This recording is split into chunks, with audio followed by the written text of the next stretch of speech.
Pole tips is a really nice way to work on increasing your dorsiflexion. Now, it might not be in the way that you might initially think, which is, by creating length through that posterior chain to allow the knee to travel forward over the toe. We're actually going to be targeting something called your tibialis anterior, which sits in the front of your shin here, and we're going to be using that to pull ourselves deeper into this dorsiflexing position. So we're going to use a pole to do that. Now, to challenge the tibs even more and to have less compensation from the hips or knees or anything like that, we're going to have the feet together like so. Now, this might already be a really difficult position for some of you to get into, and that's fine. That's why we have this pole here.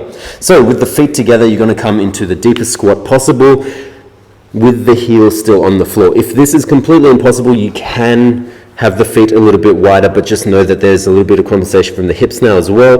But if you still need more help from that, you can actually elevate the heel a little bit, right? But I want heels on the floor. From there, your goal is to, look at this, pull my knees as close to that pole or the floor as I can while keeping the heels glued to the floor. Here I can already feel my tibs start to bunch up, right? And I'm going to use the pole to make that happen. Now the goal is to keep my knees in this exact same place as I become light on the pole, to potentially hands off the pole, to taking my center of mass further behind me, which is maximum here. And as I move my hands back and further away from this point, and I have less and less support from that pole, my tibs are going to work really, really hard to hold me in this position.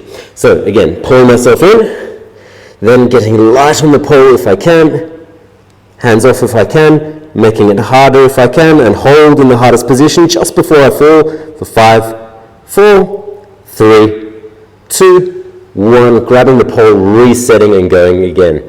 Now you can see as I take my hands off the pole, I lose a little bit of dorsiflexion. As I come back, I lose a little bit.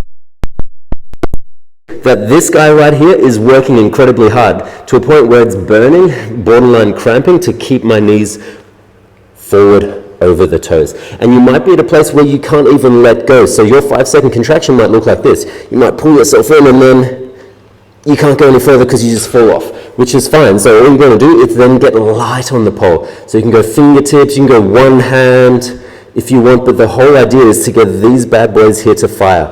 Now the protocol you can start with is something very simple, like a 3 times 5 seconds, have a rest and do 2 sets of that. But that is pole tips. Give that a go and watch your dorsiflexion get better.